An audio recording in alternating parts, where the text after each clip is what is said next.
Hello everyone, नमस्कार आप सभी को। आप देख रहे हो आपका अपना यूट्यूब चैनल मिशन मैथमेटिक्स। सो मैं पूनम कालियामन और चलिए हम फंक्शन कर रहे थे। फंक्शन में हमारा जो नेक्स्ट है हम डिस्कस कर लेते हैं इन्वर्स ऑफ एन एलिमेंट के किसी एलिमेंट का इन्वर्स कैसे एग्जिस्ट करेगा, फंक्शन कैसे एग्जिस्ट करती है, डिफाइन होती है, वो हम कर चुके हैं। ठीक है, तो अब हमने 1 1 और ऑन टू की भी हमने बात कर ली थी। अब इन्वर्स ऑफ एन एलिमेंट, हालांकि ऑन टू में ही हम उस चीज़ को डिस्कस कर चुके हैं कि किसी एलिमेंट का जो है इन्वर्स क्या होता है या प्री इमेज क्या होती है। अब आपने फंक्शन एफ डिफाइन की है, ये डोमेन ए है और ये को डोमेन है बी। अब यहाँ से यहाँ एलिमेंट जा रहा है, ठीक है, यहाँ से यहाँ जा रहा है और हो सकता है यहाँ एक एलिमेंट ऐसा पड़ा है जिसकी कोई प्री इमेज है ही नहीं। मान लो ये 1 गया ए पे, 2 गया बी पे, 3 भी गया बी पे, तो ये वाला जो है सी, इस पे कोई नहीं गया।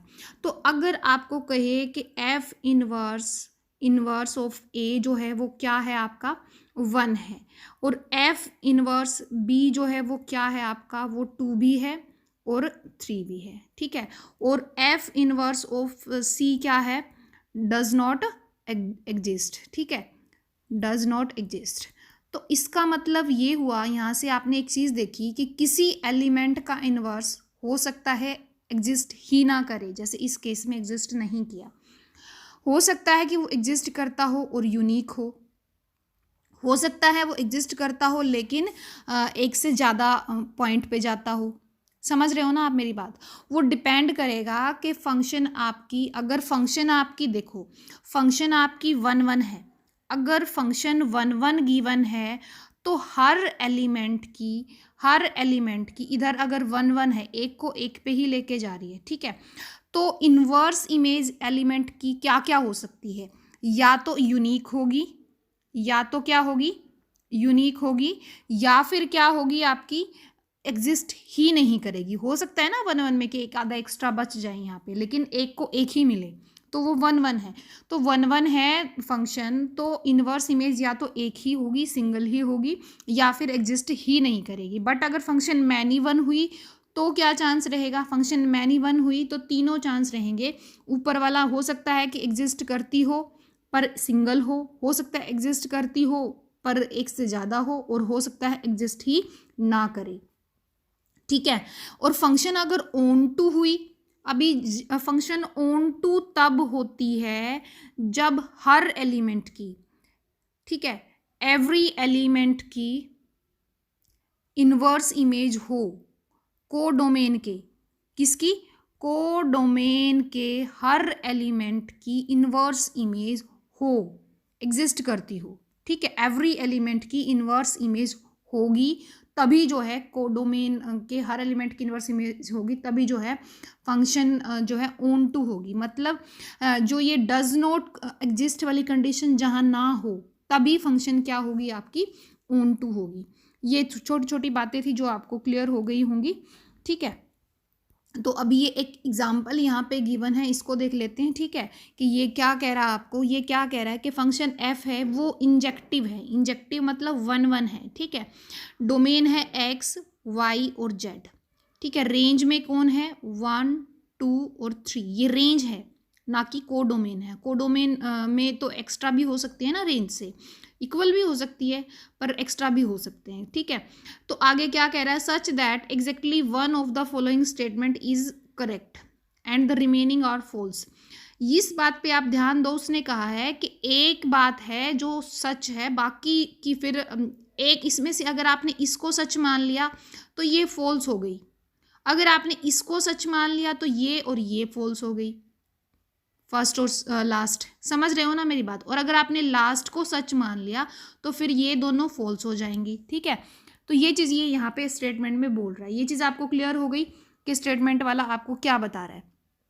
अच्छा, अब हम पहली को, अगर मान लो मैं पहले वाली स्टेटमेंट को ट्रू मान लूँ, अगर मैंने पहले वाली स्टेटमेंट को ट्रू मान लिया कि एक्स जो है वो 1 पे गया, तो दूसरी जो है फिर वो ट्रू नहीं है, ठीक है। यानी वाई जो है, एफ ऑफ वाई जो है उसने कहा है 1 नहीं है, तो अब इसका मतलब हो गया कि वाई जो है, एफ ऑफ वाई जो है वो 1 है, ठीक है। और दूसरी क्या चलेगी, एफ ऑफ जेड जो है वो भी क्या है, 2 है, ठीक है। तो अब मुझे ये बताओ, x को अगर मैं 1 मान लेती हूँ तो पहली लास्ट वाली दोनों जो है वो ट्रू हो गई, मतलब फॉल्स हो गई, तो वो उल्टी हो जाएंगी। जो उसने दे रखा है उससे उल्टा लेना पड़ेगा। तो y 1 चला गया और z किस पे चला गया, 2 पे चला गया। पर उसने तो कहा था कि फंक्शन जो है वो इंजेक्टिव है, बट यहाँ अगर मैं पहली कंडीशन को ट्रू मानती हूँ तो इंजेक्टिव नहीं हुई, यानी ये मैं नहीं ले सकती, पहले वाली को मैं ट्रू नहीं मान सकती, ठीक है। तो यानी पहले वाली का चांस गया। फिर मैं क्या करती हूँ, मैं ना सेकंड वाली को ट्रू मान लेती हूँ। सेकंड वाली को मैंने ट्रू मान लिया कि भाई y जो है, एफ ऑफ y जो है वो 1 नहीं है। अगर 1 नहीं है, मैंने इसको ट्रू मान लिया, तो जो पहली कंडीशन है F of x is equal to 1 कह रखा है, तो वो फॉल्स है।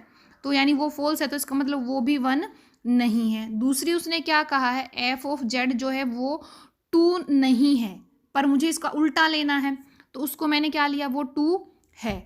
तो इस हिसाब से अगर मैं ड्रॉ करती हूँ तो मेरा जो गया जो है एक्स वाई और जेड 1 2 और 3, उसने कहा जेड चला गया 2 पे, ठीक है।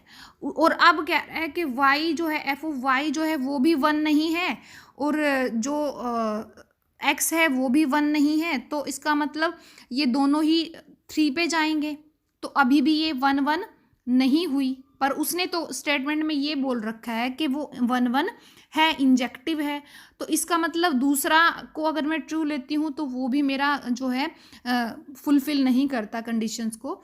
तो इसका मतलब मैं इसको भी नहीं लेके जा सकती। अब मैं क्या करूँ, अब मेरे पास क्या चांस बचा है, अब मेरे पास चांस ये बचा है कि मैं लास्ट वाली स्टेटमेंट को ट्रू मान लूँ। लास्ट वाली को अगर मैं ट्रू मान लेती हूँ, एफ ऑफ जेड को मैंने ले लिया कि वो 2 के इक्वल नहीं है, तो पहली कंडीशन जो है वो फॉल्स हो जाएगी, यानी एक्स भी जो है वो 1 नहीं है, और एफ ऑफ वाई जो है वो 1 हो जाएगा। उल्टा लेना है, फॉल्स लेना है उनको, ठीक है।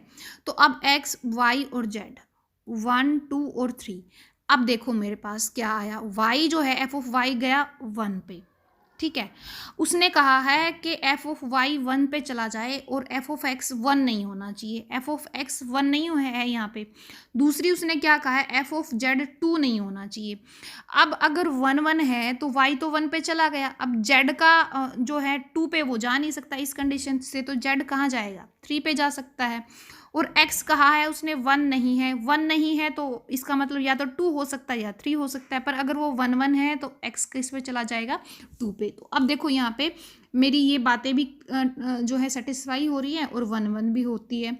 तो इसका मतलब अब ये जो है यहाँ पे मेरा जो है काम चल रहा है। लास्ट वाली को अगर मैं ट्रू मान लूँ और पहली 2 को फॉल्स मान लूँ तो अब मुझे बताना है कि एफ इनवर्स 1 क्या आएगा। 1 की प्री इमेज क्या आई, एफ इनवर्स 1 की प्री इमेज क्या आई, y।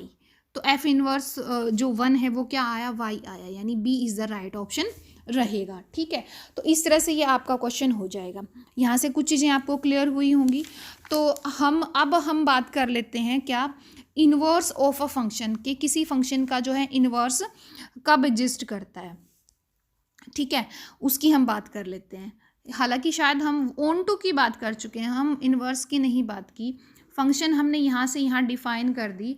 एफ इनवर्स क्या हर किसी का एग्जिस्ट कर सकता है क्या, मान लो ये ए है ये बी है, तो एफ इनवर्स जो है ए टू एफ जो है वो ए टू बी मेरी फंक्शन डिफाइन है, तो क्या एफ इनवर्स हर फंक्शन का एग्जिस्ट करता है क्या, ठीक है, नहीं, ठीक है, हर फंक्शन का एग्जिस्ट नहीं करता।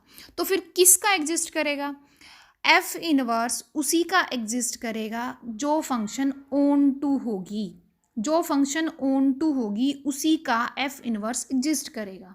मतलब क्या हुआ, ऐसा क्यों हुआ, क्योंकि अभी अभी मैंने एक एक एलिमेंट के इनवर्स की बात की थी कि ए का इनवर्स क्या होगा, बी का इनवर्स क्या होगा, सी का इनवर्स क्या होगा, हमने इसकी बात की थी। मान लो अब यहाँ पे डी है और इधर जो है 1 चला गया ए पे, ठीक है, और जो है 2 चला गया बी पे, और 1 भी चलो बी पे ही चला गया, और 3 जो था ए पे चला गया, ठीक है, सी पे और डी पे कोई गया ही नहीं, ठीक है। तो अब ये जो है ऑन टू नहीं है ना, ओन टू नहीं है, तो अब जब मैं एफ इनवर्स एग्जिस्ट करने की जब बात को सोचूंगी ना, तो वो तब सोचूंगी मैं कि वो कब एग्जिस्ट करेगी, कब एग्जिस्ट नहीं करेगी। ठीक है, तो इसको एग्जिस्ट करने की बात मैं तभी सोच सकती हूँ जब हर एक एलिमेंट की इन्वर्स इमेज हो, जब कोडोमेन के कोडोमेन के हर एलिमेंट की इन्वर्स इमेज एग्जिस्ट करती होगी, तभी मैं कहूँगी कि फंक्शन एफ इन्वर्स एग्जिस्ट करती है। हो गया ये क्लियर? अच्छा, तो इसका मतलब ये हुआ कि हर एलिमेंट की इन्वर्स इमेज तो तभी एग्जिस्ट करती है जब फंक्शन क्या हो, आपकी ओन टू फंक्शन हो, तभी हम ये कहेंगे कि फंक्शन जो है इन्वर्स, फंक्शन की जो है इन्वर्स इमेज एग्जिस्ट करती है, या फंक्शन की इन्वर्स फंक्शन एग्जिस्ट करती है। ठीक है, तो यहाँ से आपको सारी चीज़ें क्लियर हो गई होंगी। तो अब मैं एक बार और इसको रिपीट करना चाहती हूँ कि ये फंक्शन जो है एफ यहाँ से यहाँ डिफाइन है, एफ इनवर्स एग्जिस्ट तभी करेगी व्हेन जो एफ है क्या हो, ओन टू हो। दूसरे शब्दों में मैं क्या कह सकती हूँ, दूसरे शब्दों में मैं ये कह सकती हूँ कि एफ इनवर्स एग्जिस्ट करेगी when when every element of codomain have inverse image। ठीक है, तो हम क्या कहेंगे कि मेरी एफ इनवर्स जो है वो एग्जिस्ट करती है। ये आप समझ गए? ठीक है। अच्छा, अब ये कुछ मेथड दे रखे हैं कि अगर मुझे कोई फंक्शन गिवन है कि फंक्शन ओन टू है और उसकी मुझे इन्वर्स इमेज हर एलिमेंट की एग्जिस्ट करती है। ठीक है, और मुझे अब किसी फंक्शन का मुझे निकालना क्या है, इन्वर्स निकालना है। ठीक है, तो मैं कैसे निकालूं? ठीक है, अभी यहाँ जो ये एक एक करके मेथड दिया हुआ है ना, ये बाइजेक्शन का दिया हुआ है। बाइजेक्शन क्या होती है? जो 1 1 भी हो और जो ओन टू भी हो। क्या कह रहा है वो? Function f A to B है, वो 1 1 भी है, वो ओन टू भी है, तो एफ इनवर्स एग्जिस्ट करेगा। तो दूसरा स्टेप कह रहा है कि क्या ले लूँ मैं एफ ऑफ एक्स को तो रख दूँ वाई। ठीक है, वेयर वाई जो है वो बी से आएगा, और फिर f of x is equal to y रख के एक्स की जो भी फंक्शन डिफाइन होगी जैसे ही, उसको मैं उलट लूँ, मतलब रिप्लेस कर दूँ एक्स को किससे? एफ इनवर्स वाई से। समझ रहे हो ना आप?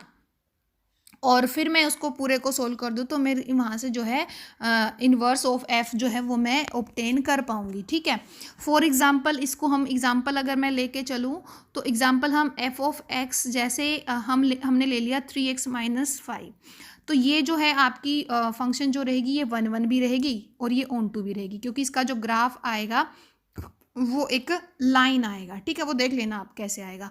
तो वो 1 1 भी होगी, वो ऑन टू भी होगी। ठीक है, तो अब ये तो हमने देख लिया। अब इसका मेरे को एफ इनवर्स अगर एग्जिस्ट कराना है तो एक तो यही तरीका है कि मैं यहाँ पे क्या करूँ, मैं यहाँ पे रखूँ y 3x-5 और x को क्या पुट कर दूँ, x को पुट कर दूँ मैं एफ इनवर्स y। ठीक है, तो अब मेरे को यही करना है, बस एफ इनवर्स y मेरे को पुट करना है। ठीक है, और जब मैं ऐसा करूँगी तो मेरे पास क्या आ जाएगा आगे? देखो ऊपर सोल जो ऊपर ये लिखा भी हुआ है, solve f of x y to obtain x in term of y. ठीक है, और फिर जो आपका एक्स आए उसको आप रिप्लेस कर दो एफ इनवर्स वाई से। तो अब आपको क्या करना है, पहले यहाँ पे वाई प्लस 5 बाई में 3 और x ये आपका आ गया, और अब x को आप रिप्लेस कर दो f इनवर्स y से।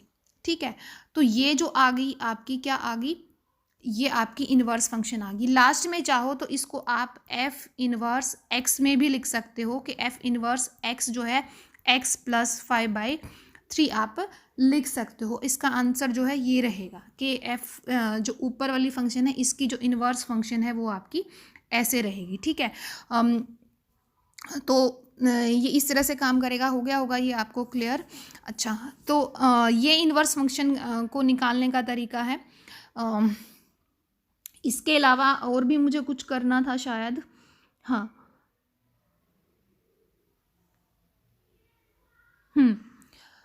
तो आपको बस यही करना है कि आपके पास जब भी कोई फंक्शन गिवन हो तो आपको उल्टा रख देना है उसको, ठीक है। एफ ऑफ एक्स को वाई रखना है और एक्स को एफ इनवर्स वाई रख देना है, ठीक है। तो आपको फिर एक तरफ एफ इनवर्स वाई को रख लेना है, बाकी को आप सारी चीज़ को एक दूसरी तरफ ले जा सकते हो, ठीक है।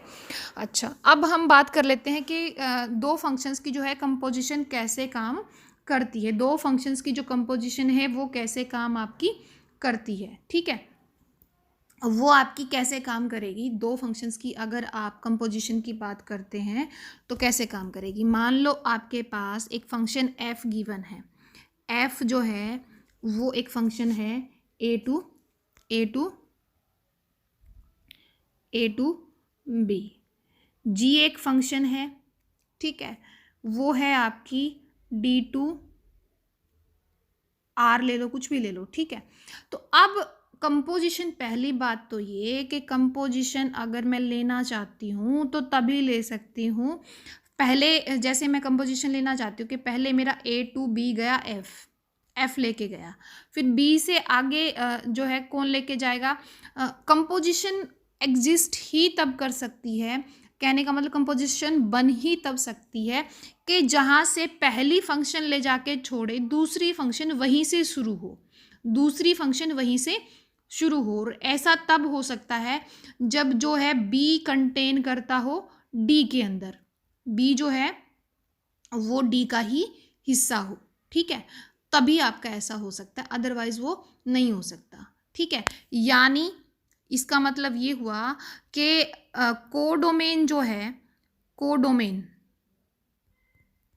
ऑफ एफ, ठीक है, ऑफ एफ क्या हो, एक सबसेट हो किसका, डोमेन ऑफ जी का, डोमेन ऑफ जी का, ठीक है। इसका मतलब, या फिर आप ये कह लो कि बी जो है वो सबसेट हो डी का, तभी जो है आपकी कंपोजिशन बन सकती है, अदरवाइज आप नहीं सोच सकते। समझ गए। अब जैसे मेरे को कहे कि ए के अंदर पड़ा है मेरे पास 1 2 3, वो चला गया मेरा कहाँ से कहाँ तक, वो गया मेरा 5 पे, 6 पे, 7 पे, और फिर ये फंक्शन एफ है, और जी जो है वो मेरी जाती है किस पे, 8 पे, 6 पे और 7 पे, ठीक है। वो आगे जा रही है मेरी कहाँ पे, 9 पे, 8 पे और 12 पे, ठीक है। तो अब यहाँ पे देखो, फंक्शन ने एफ ने जहाँ छोड़ा जी को वहीं से शुरू करना है। एफ ने 1 को, 2 को, 3 को, मान लो 1 को एफ ने 5 पे छोड़ दिया, 2 को किस पे छोड़ दिया, 6 पे छोड़ दिया, 3 को किस पे छोड़ दिया, 7 पे छोड़ दिया। तो अब जी वहीं से शुरू करेगा, लेकिन जी के अंदर तो 5 है ही नहीं ना, जी के अंदर 5 है ही नहीं, तो उसकी शुरुआत ही नहीं हो पाएगी। समझ रहे हो ना मेरी बात, मतलब ये एलिमेंट तो आगे बढ़ा ही नहीं, तो ये तभी पॉसिबल था। यानी इस केस में आप देख रहे हो कि ये हिस्सा, ये चीज़ इसके अंदर कंटेन नहीं करती, तो इसका मतलब ये हुआ कि ये डिफाइन ही नहीं है, ठीक है। अब अगर मान लो बाई चांस यहाँ फाइव जो है यहाँ मैं ना लूँ, मैंने 5 को यहाँ नहीं लिया, ठीक है। अब मेरे पास 5 है ही नहीं, 5 की जगह क्या है, 8 है, सॉरी है ही नहीं 5, एक मिनट, 5 है ही नहीं, हाँ ठीक है। तो अब जो है फंक्शन एफ ने क्या किया, अब 1 को वो 5, क्योंकि 5 लिया ही नहीं है, तो 1 को मान लो वो 6 पे ही लेके जा रही है, 2 को भी वो 6 पे ही लेके जा रही है, और 3 को वो 7 पे लेके चले गई। एफ ने अपना काम कर दिया, अब जी का काम शुरू हो जाएगा। अब जी 6 को कहीं आगे लेके जाएगी, 7 को आगे लेके जाएगी।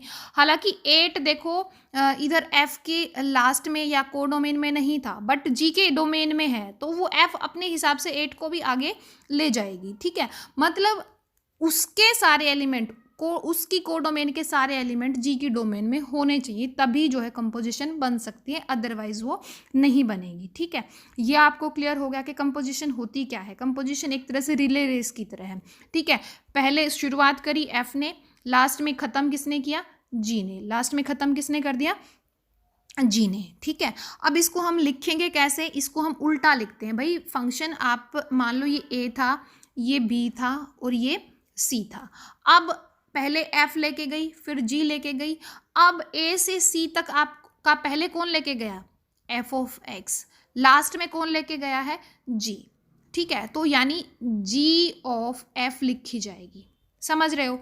यानी अगर मेरे पास ये जो है डोमेन है, ये कोडोमेन है, यहाँ से यहाँ तक एफ लेके गई, यहाँ से यहाँ तक जो है जी लेके गई, तो यहाँ से यहाँ तक जो है कौन लेके जाएगा, जी ऑफ एफ लिखोगे, जी ऑफ एफ, समझ गए। लिखने में मतलब दिखाई देने में ये उल्टा दिखाई देगा, बट ये है सीधा ही कि पहले कौन लेके गया, एफ ऑफ एक्स, और फिर जो भी वैल्यू आई उसको कौन लेके गया आगे, जी। समझ गए आप, ये कंपोजिशन है, ठीक है। फॉर एग्जाम्पल ये कि मान लो एफ ऑफ एक्स जो है वो मेरी एक्स स्क्वायर है, ठीक है, और जी जो है वो मेरी है एक्स प्लस टू, ठीक है।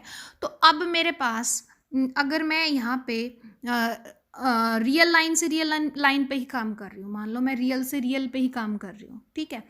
तो अब मुझे ये बताओ कि मैं रियल टू मतलब एफ भी मेरी आर से आर जा रही है और जी भी मेरी आर से आर जा रही है, तो मतलब कंपोजिशन जो है वो डिफाइन हो सकती है, ठीक है। अब अगर मैं एफ ऑफ जी डिफाइन करती हूँ, यानी पहले मैं जी लगा रही हूँ, ठीक है, फिर मैं एफ लगा रही हूँ। पहले जी लगाने का मतलब क्या हुआ कि पहले मैं जी वाली फंक्शन लगाऊंगी, यानी जैसे ही मैं एक्स भरूंगी तो जी जो है उसको कहाँ ले जाके छोड़ देगी, एक्स प्लस टू पे छोड़ देगी। किस पे ले जाके छोड़ देगी, एक्स प्लस टू पे छोड़ देगी। फॉर एग्जाम्पल रियल नंबर से मैंने 1 उठा लिया, तो एफ ऑफ जी ने अगर मैं 1 भरा तो जी ने 1 को पहले कहाँ ले जाके छोड़ा, ये देखो जी ऑफ 1, देखो जी ऑफ 1 भरते ही यहाँ पे कितना आ जाएगा आपका, यहाँ पे आपका आ जाएगा 1 प्लस 2 यानी 3 आ जाएगा। कितना आ जाएगा, 3 आ जाएगा। फिर एफ क्या करेगी, उसका स्क्वायर निकालेगी, ठीक है, एफ क्या करेगी, 3 का स्क्वायर निकालेगी यानी 9 आएगा। अगर उल्टा निकालना होता, जी ऑफ एफ निकालना होता तो क्या होता, इसी का 1 का ही। तो अब पहले कौन लेके जाएगी, एफ लेके जाएगी, एफ ऑफ 1 पहले जाएगा, ठीक है, और 1 का जो स्क्वायर है वो 1 ही आएगा, तो जी का जो है अंदर 1 ही आया। अब जी क्या करता है, उसके अंदर 2 को ऐड कर देता है, तो 1 प्लस 2 जो है कितना आ जाएगा आपका, 3 आ जाएगा, ठीक है। तो इसका मतलब तो आपने यहाँ से एक चीज़ और भी देख ली कि एफ ऑफ जी इक्वल नहीं होता जी ऑफ एफ के, समझ गए आप, एफ ऑफ जी इक्वल नहीं होता जी ऑफ एफ के, ठीक है। हो भी सकता है ना भी हो, ठीक है, तो ये आपको समझ आ गया होगा। अच्छा, एक और चीज़ है यहाँ से कि अगर एफ ए से बी जा रही है, ठीक है, ठीक है, और आगे जा रही है जी, वो सी तक जा रही है, बी से सी तक जा रही है, जब आप एफ जी ऑफ एफ लगा रहे हो, पहले एफ लेके गया फिर जी लेके गया, तो जो ये फंक्शन डिफाइन हुई ये ए टू सी गई, कहाँ गई, ए टू सी।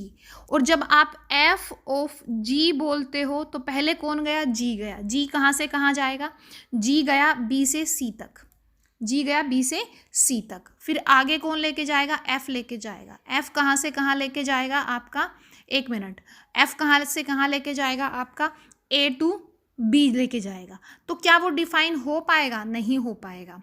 अब ये चीज़ आपको समझ आ रही है मैं क्या बता रही हूँ, मैं दोबारा से आपको बता देती हूँ। तो दोबारा से बात ये है कि ए टू बी गया, बी टू सी गया, तो जी ऑफ एफ जो था आपका कैसे डिफाइन हुआ, मतलब एफ जो गिवन थी वो ए टू बी गिवन थी, और जी जो थी, 1 मिनट, जी जो थी वो बी से सी गिवन थी, ठीक है। तो क्योंकि एफ ने जहाँ ख़त्म किया जी वहीं पे शुरू हो रहा है, ठीक है, तो यानी इसका मतलब जी ऑफ एफ जो है वो एग्जिस्ट करेगा, वो मतलब कंपोजिट फंक्शन बनेगी, ठीक है। बट अगर यहाँ पे मैं जो है एफ ऑफ जी बनाना चाहूँ, यानी पहले मैं जी को लेके जाना चाहूँ, जी कहाँ से कहाँ जाएगी, बी से सी लेके जाएगी, ठीक है, और एफ कहाँ से शुरू हो रही है, एफ तो ए से शुरू हो रही है, सी से थोड़ी शुरू हो रही है, एफ की शुरुआत ही नहीं हो पाएगी, मतलब वो एग्जिस्ट ही नहीं कर पाएगी। तो फिर इसका मतलब क्या हुआ, ये कब हो सकता है, ये तब हो सकता है जब एफ हो ए से बी जाती हो और जी जो है वो बी से वापस ए जाती हो, तो ऐसे केस में एफ गई ए, ये देखो एफ गई ए से बी पे, ठीक है, फिर जी गई बी से वापस ए पे, तो जो कंपोजिशन बनी पहले एफ गई फिर जी गई, तो जो जी ऑफ एफ गई वो कंपोजिशन फंक्शन बनी ए, ठीक है, A to A। और अगर यहीं पे मैं उल्टा डिफाइन करना चाहूँ कि एफ ऑफ जी को डिफाइन करना चाहूँ तो पहले कौन लेके जाएगा, जी लेके जाएगा। जी कहाँ से कहाँ जा रही है, बी से ए पे जा रही है। फिर आगे एफ लग रही है, एफ कहाँ से कहाँ जा रही है, ए से बी जा रही है। तो इसका मतलब एफ ऑफ जी जो बन रही है वो मेरी डिफाइन हो रही है बी टू बी। समझ गए आप मेरी बात? तो ये चीज़ भी आपको क्लियर हो गई होगी कि मैं आपको क्या बताने की कोशिश कर रही हूँ। ठीक है, अब कुछ प्रॉपर्टीज़ हैं कंपोजिशन ऑफ फंक्शन की। ठीक है, कंपोजिशन ऑफ फंक्शंस की कुछ प्रॉपर्टीज़ हैं जिसको हम डिस्कस कर लेते हैं।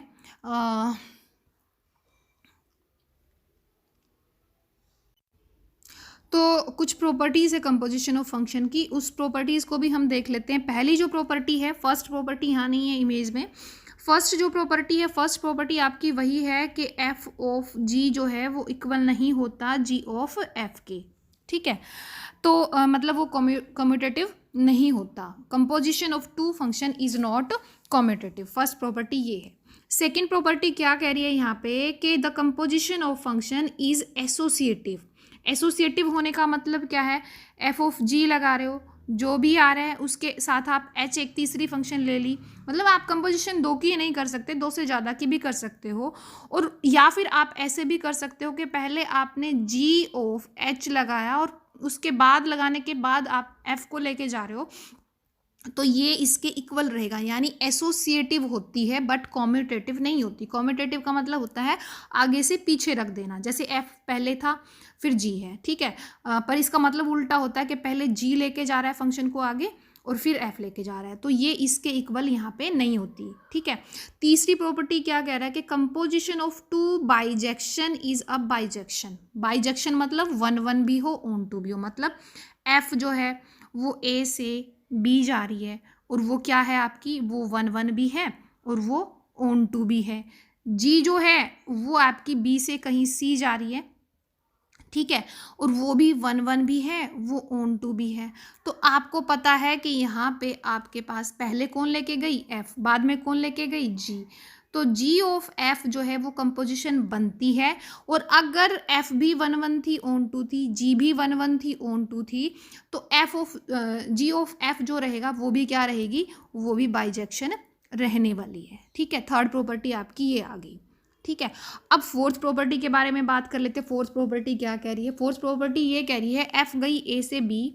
ठीक है, अगर मैं कंपोजिशन लूँ आई ए के साथ, आई ए का मतलब क्या है ये बता देती हूँ मैं, हालांकि पहले डिस्कस नहीं किया, तो इसको देख लेते हैं एक बार के आई ए क्या है। आई का मतलब है आइडेंटिटी फंक्शन। आइडेंटिटी फंक्शन क्या होती है, आई ए का मतलब है identity function from A to A. ठीक है, और इसका मतलब ये है, आइडेंटिटी फंक्शन का मतलब ये है, आइडेंटिटी फंक्शन का मतलब ये है कि आपकी जो फंक्शन है एक्स को ले जाके छोड़ती है एक्स पे, 1 को ले जाके छोड़ेगी 1 पे, 2 को ले जाके छोड़ेगी 2 पे, 0 को ले जाके छोड़ेगी 0 पे। मतलब जो डालोगे वही मिलेगा, मशीन में जो डालोगे वही मिलेगा। ठीक है, तो वो आइडेंटिटी फंक्शन होती है जिसको आई ए स्पेशल नाम दिया गया है। ए पे अगर डोमेन ए है, को डोमेन भी फिर ए ही होगी। ठीक है, तो इसलिए इसको आई ए बोला गया है। ठीक है, अभी हम अपने क्वेश्चन अपना जो डिस्कस कर रहे थे जो प्रॉपर्टी, उस पर एक बार ध्यान दे लेते हैं कि वहाँ आपको क्या कह रहा है, फिर आगे देखते हैं। वो ये कह रहा है फोर्थ प्रॉपर्टी में, फोर्थ प्रॉपर्टी ये कह रही है कि फंक्शन जो है आपकी एफ जो है वो ए से बी चली गई। ठीक है, फिर आपकी आई ए की बात हुई है। आई ए क्या है आपकी, ए से ए ही है। ठीक है, ए से ए ही है, तो वो क्या कह रहा है, एफ ऑफ ए, क्या कह रहा है, F of A, sorry F of I A. ठीक है, मतलब पहले कौन लेके गया, आइडेंटिटी। आइडेंटिटी मतलब ए से ए, ए से ए, आई ए लेके चली गई। फिर कौन लेके गया, ए से बी, एफ लेके गया। ठीक है, कौन लेके गया, एफ लेके गया ए टू बी। तो यानी एफ ऑफ आई ए जो है एक कंपोजिशन बन गई जो ए टू बी गई, और वो किसके इक्वल रहेगी, वो एफ के ही इक्वल रहेगी। क्यों, क्योंकि देखो ये क्या काम करेगी, ये x को x पे ही ले जाके छोड़ेगी, 2 को 2 पे ही ले जाके छोड़ेगी। तो अब मतलब एक कहने का मतलब कि मैं रिले रेस लगा रही हूँ, मैंने यहाँ पे हाथ में मसाल पकड़ी और मैंने यहीं पे दूसरे 2 कदम रखे बिना ही वहीं के वहीं मैंने किसी दूसरे को दे दी, ठीक है। तो शुरुआत किसने की? दूसरे ने ही की ना। मतलब कहीं ना कहीं फंक्शन आई ए का कोई रोल ही नहीं रहा, रोल किसका है? एफ का ही है, ठीक है।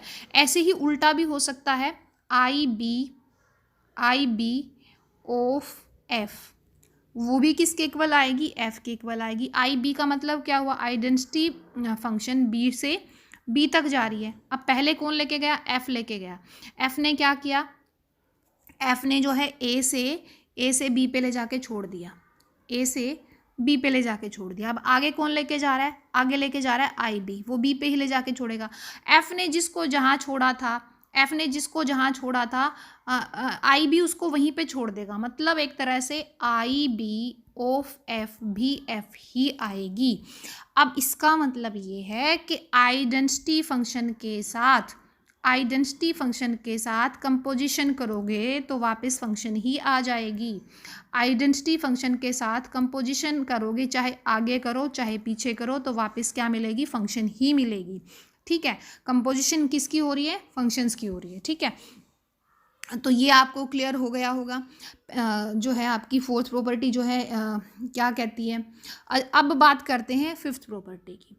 फिफ्थ प्रॉपर्टी ये कह रही है आपको कि फंक्शन गई, 1 मिनट, क्योंकि आपको जो है प्रॉपर्टी की डेफिनेशन भी देखना है और थोड़ा सा मुझे एक्सप्लेन करने के लिए भी चाहिए, तो इसको हटाना ज़रूरी है, इसको इरेज करना ज़रूरी है। 1 मिनट बस, ये हो गया। हाँ, तो अब हम बात कर लेते हैं फिफ्थ प्रॉपर्टी की। फिफ्थ प्रॉपर्टी क्या कह रही है आपकी कि फंक्शन एफ गई है मेरी ए से बी, जी गई है मेरी बी से वापस ए। अब मैं एफ ऑफ जी की बात करूं कि भाई सॉरी जी ऑफ एफ की बात करूं, तो इसका मतलब अगर वो मेरे पास क्या आ रहा है? आइडेंटिटी ऑफ ए आ रहा है। समझने की कोशिश करना। इसको आप ऐसे ले सकते हो कि ए को मैंने ले लिया 1 2 3, ठीक है। बी को मैंने ले लिया एक्स वाई जेड, सी वापस ए ही है 1 2 3। तो इसका मतलब ये है, वो ये कह रहा है कि अगर मैं 1 को छोड़ दूँ वाई पे, 2 को छोड़ दूँ एक्स पे, 3 को छोड़ दूँ जेड पे, ठीक है, ये जेड है, ठीक है। तो अब वो ये कह रहा है कि पहले कौन लेके गया है? पहले लेके गया है एफ, फिर कौन लेके गया है? जी, ठीक है, फिर कौन लेके गया है? जी। ये ए है, ये बी है और ये वापस ए है, ठीक है। और वो ये कह रहा है कि जी ऑफ एफ अगर आइडेंटिटी आ जाए, आइडेंटिटी आने का मतलब तो ये हुआ कि जहाँ से शुरुआत की थी 1 से शुरुआत की थी, ख़त्म भी 1 पे हो, तो वाई को कहाँ जाना पड़ेगा? 1 पे जाना पड़ेगा। शुरुआत मैंने 2 की करी थी एक्स पे, अब एक्स को किस पे जाना पड़ेगा? 2 पे ही जाना पड़ेगा। 3 गया जेड पे, तो जेड को किस पे जाना पड़ेगा? 3 पे ही जाना पड़ेगा। तो असल में क्या हुआ, जब मैं कंपोजिशन देख रही हूँ यहाँ से यहाँ, तो एफ जी ऑफ एफ ने 1 को छोड़ा 1 पे, जी ऑफ एफ ने ही 2 को छोड़ा 2 पे, और जी ऑफ एफ ने 3 को छोड़ा 3 पे। तो एक तरह से इसने तो आइडेंटिटी का काम कर दिया ना, आइडेंटिटी का काम कर दिया। तो इसका मतलब ये आइडेंटिटी आ गई ए से ए तक, एक तरह से मतलब उसकी शक्ल ही बदली है, कंपोजिशन बदली है, बट वो है आइडेंटिटी ही, ठीक है। जब ऐसा कुछ हो तो वो क्या कह रहा है कि फंक्शन को एफ को इंजेक्शन होना पड़ेगा और जी को सरजेक्शन होना पड़ेगा।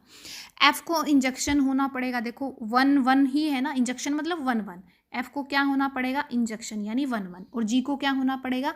ऑन टू, ठीक है। आपको ये चीज़ क्लियर हो रही होगी।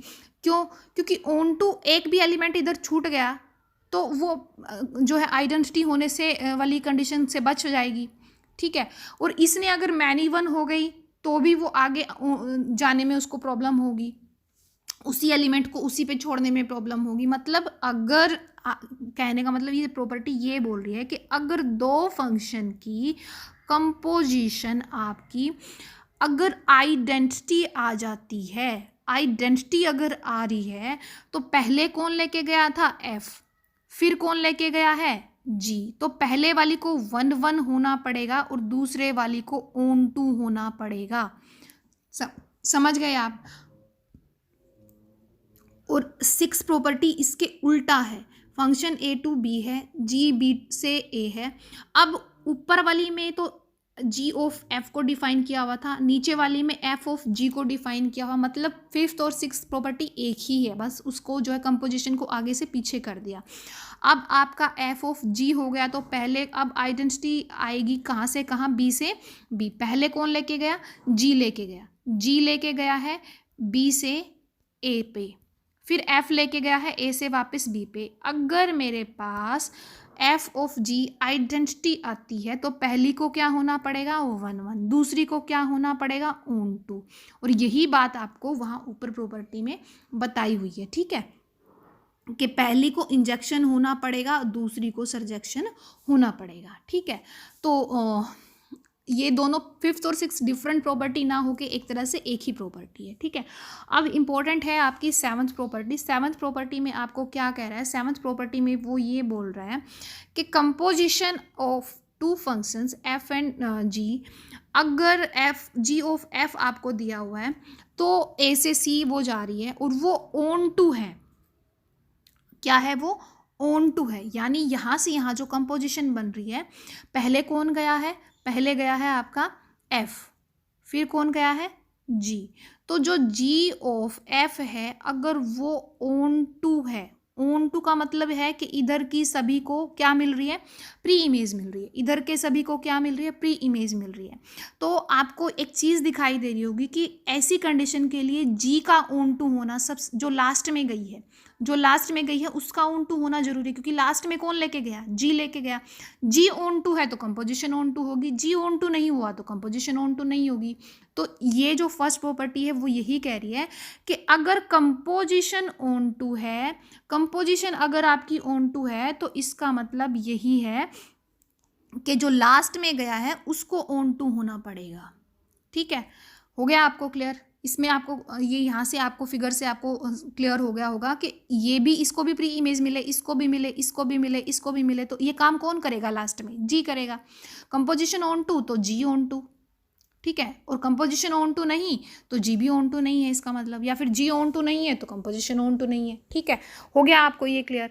तो अब सेकेंड प्रॉपर्टी कह रहा है कि अगर कंपोजिशन 1 1 है, कंपोजिशन 1 1 है तो इसका मतलब इधर का हर एलिमेंट को सिंगल इमेज मिल रही है, आगे एक मतलब एक को एक ही मिल रहा है, इंजेक्ट कर रहे हैं एक को एक, एक को एक, एक को एक ने एक को टारगेट किया हुआ है, मतलब जो आगे एलिमेंट है। तो इसका मतलब ये शुरुआत कौन करेगा, ये शुरुआत करेगा एफ।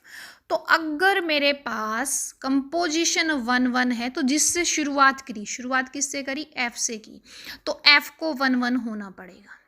हो गया क्लियर आपको, ये एफ को क्या होना पड़ेगा, 1 1 होना पड़ेगा। अच्छा, यहाँ तक मुझे लगता है कि इन पहली दो प्रॉपर्टी में आपको कोई प्रॉब्लम नहीं होगी, प्रॉब्लम आपको आ सकती है आगे, ठीक है। आगे आपको समझना थोड़ा सा और दिमाग को दौड़ करके सोचो। तो जो थर्ड जो प्रॉपर्टी है आपकी, उसके अंदर क्या गिवन है कि उसके अंदर ये गिवन है कि आपके पास जो जी ऑफ एफ है वो ए से सी जा रहा है। ए से सी जाने का मतलब क्या हुआ, शुरुआत किससे हुई, ए से हुई, ठीक है। इसका मतलब एफ ने शुरू किया तो ए से कहीं कहाँ गया होगा, बी गया होगा, और जी जो है उसने शुरुआत की कहाँ से, बी से, बी ने कहाँ ले जाके छोड़ा उसको, सी पे।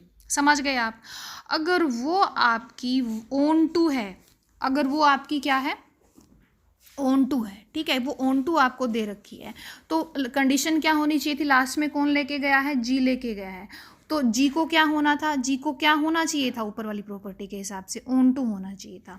बट वो क्या कह रहा है कि अगर कंपोजिशन ऑन टू है और जी जो है वो ऑन टू नहीं दी बल्कि क्या दे दी, 1 1 दे दी, 1 1 दे दी, तो यानी एक को एक ही मिली है, ठीक है।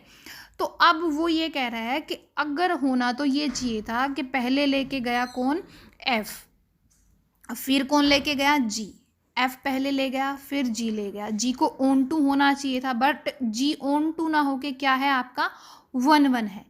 G11 है, तो इसका मतलब ये हुआ कि अब ऑन टू होने को कौन निर्धारित करेगा? भाई ऑन टू होना चाहिए था मेरा, और ऑन टू होने के लिए मेरा लास्ट वाले को जो है ऑन टू होना था, बट उसने लास्ट वाले को ऑन टू ना देके क्या दे दिया, 1 1 दे दिया। तो वो ये कह रहा है कि फिर इस चीज़ को पूरा करने के लिए अब एक और कंडीशन लगा दी कि फिर शुरुआत वाला जो है वो ऑन टू हो, शुरुआत वाला क्या हो, ऑन टू हो। समझ गए? तो वो कह रहा है कि वो मेरी जो कंपोजिशन है तभी ऑन टू हो सकती है कि अगर G11 है उसके ऑन टू होने के बारे में कोई जिक्र नहीं है, तो फिर F को ऑन टू होना पड़ेगा। ठीक है। और ऐसे ही लास्ट वाली प्रॉपर्टी है, वो क्या कह रहा है कि कंपोजिशन अगर 1 1 है तो जिससे शुरुआत की थी F से शुरुआत की थी, ऊपर वाली प्रॉपर्टी के हिसाब से F को क्या होना चाहिए था, F को जो है 1 1 होना चाहिए था, बट F जो है वो 1 1 ना देके उसने ऑन टू दे दिया। अगर F ऑन टू है तो फिर उस 1 1 को पूरा करने के लिए किसको 1 1 होना पड़ेगा, G को 1 1 होना पड़ेगा। अगर ये दोनों ही प्रॉपर्टी में आपको कहीं पे भी प्रॉब्लम है,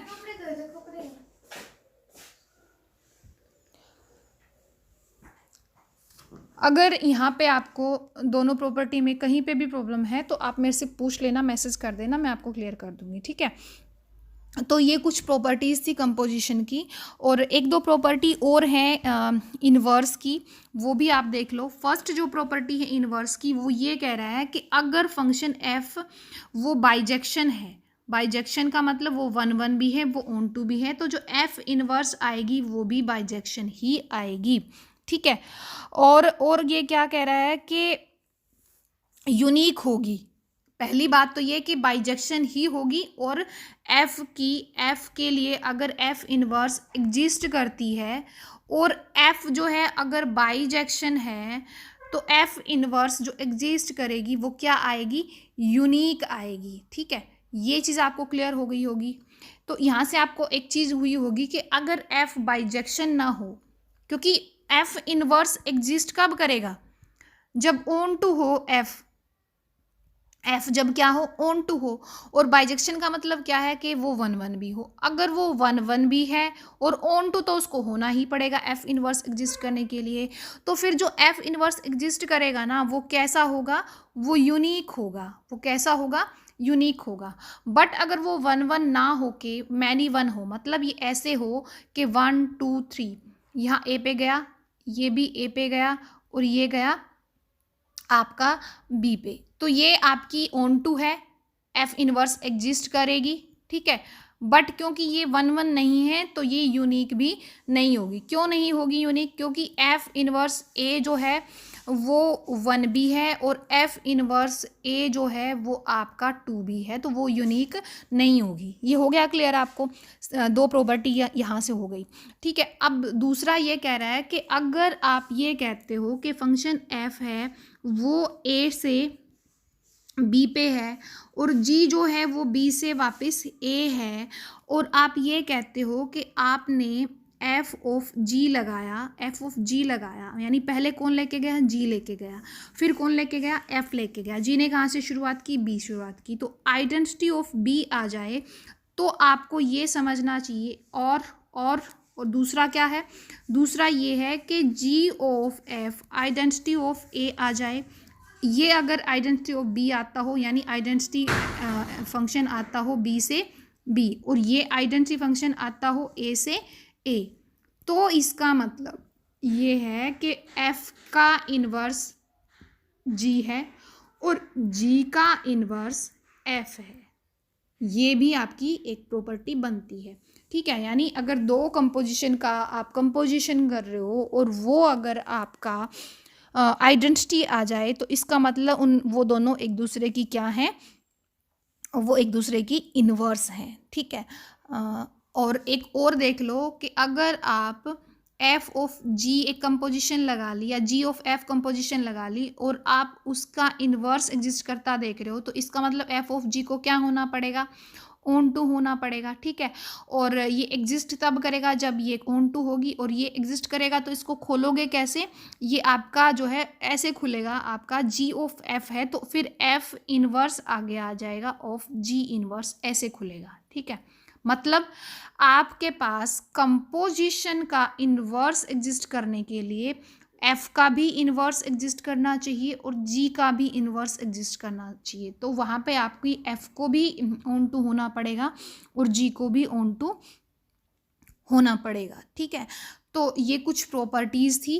और एक और लास्ट जो रहता है वो लास्ट यही रहता है कि अगर आपके पास फंक्शन एफ है ए से बी और एफ इनवर्स जो होती है वो बी से ए आएगी, तो इसके ग्राफ में और इसके ग्राफ में क्या रिलेशन होता है?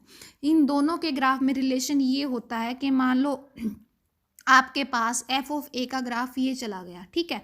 तो एफ इनवर्स का जो ग्राफ जाएगा वो ऐसे जाएगा कि x is equal to y, एक लाइन ले लो, इसके ऊपर आप मिरर रखो और इसकी जो मिरर इमेज आएगी ये अगर एफ ऑफ एक्स है तो ये आपकी एफ इनवर्स एक्स आएगी, ठीक है।